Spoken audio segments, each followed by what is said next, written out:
So, if you're still on the hunt for this guy, I highly recommend checking your local GameStop.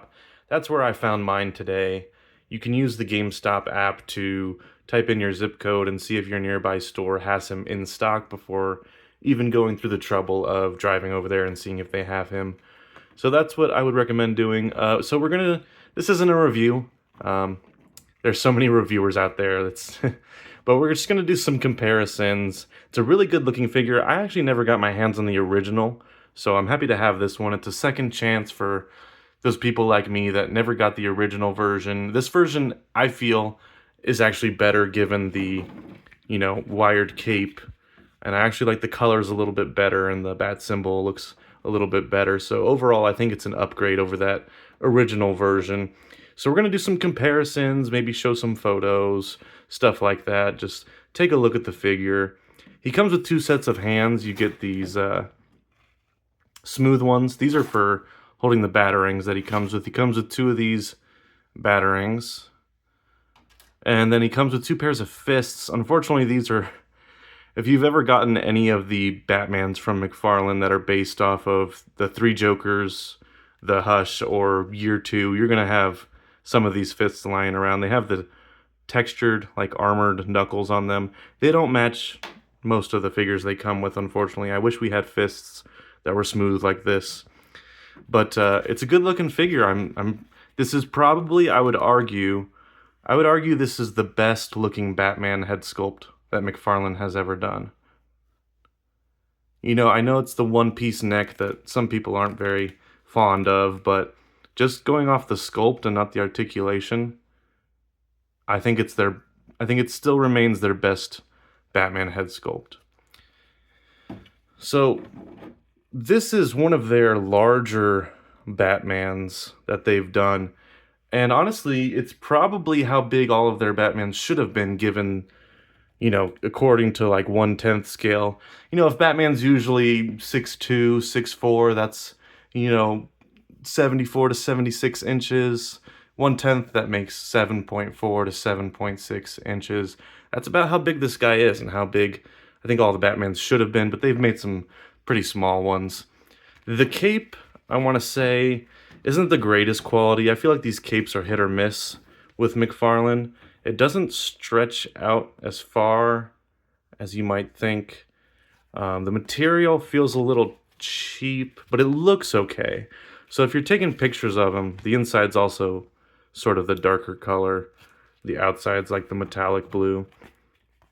If you're just taking pictures, though, it'll probably be fine, but it's like very crunchy material. So it's not the greatest. I think I like this bat symbol a lot better, even though it's just painted on. That's kind of how they are in the comics anyway.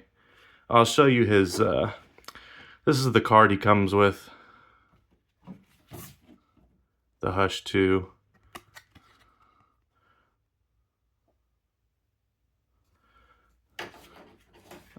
So we'll do some comparisons now that we've kind of looked over the aesthetic of the figure. I've got a few different Batmans we can compare him to. Some of them are also blue. Like this Batman's got the same sort of cape. This is the Adam West Batman. So you can see, even though Adam West was 6'1" or 6'2", around there, he's pretty small. Here's something a little larger. Pretty much any armored Batman is going to be their largest ones, but this Hush Batman is still almost just as tall as the armored Batman.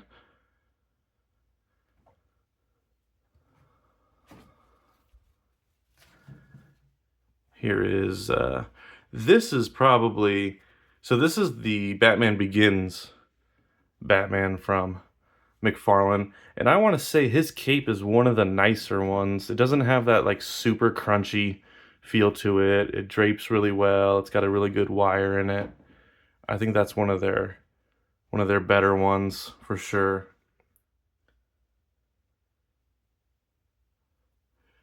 And then some non-Batmans, we've got Christopher Reeve Superman, who's still taller than Batman.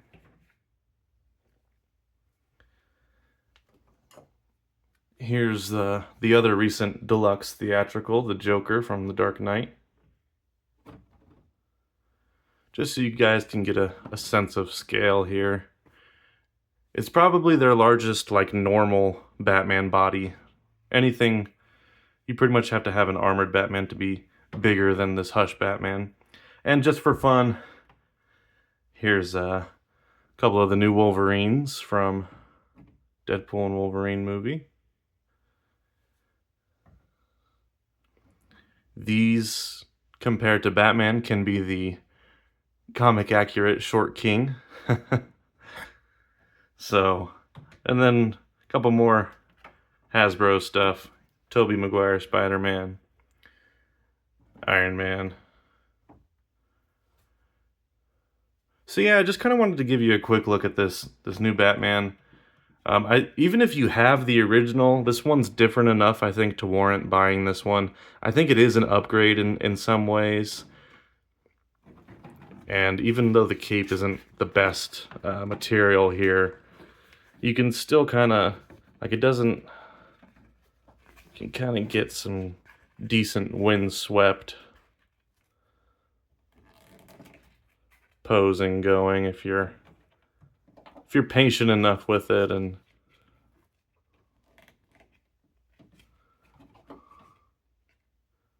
it's not bad. All right, that's going to be it for today.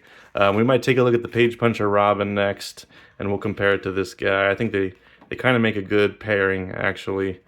So that's going to be it for today's little look at video, and we'll see you soon with some more McFarlane action figures.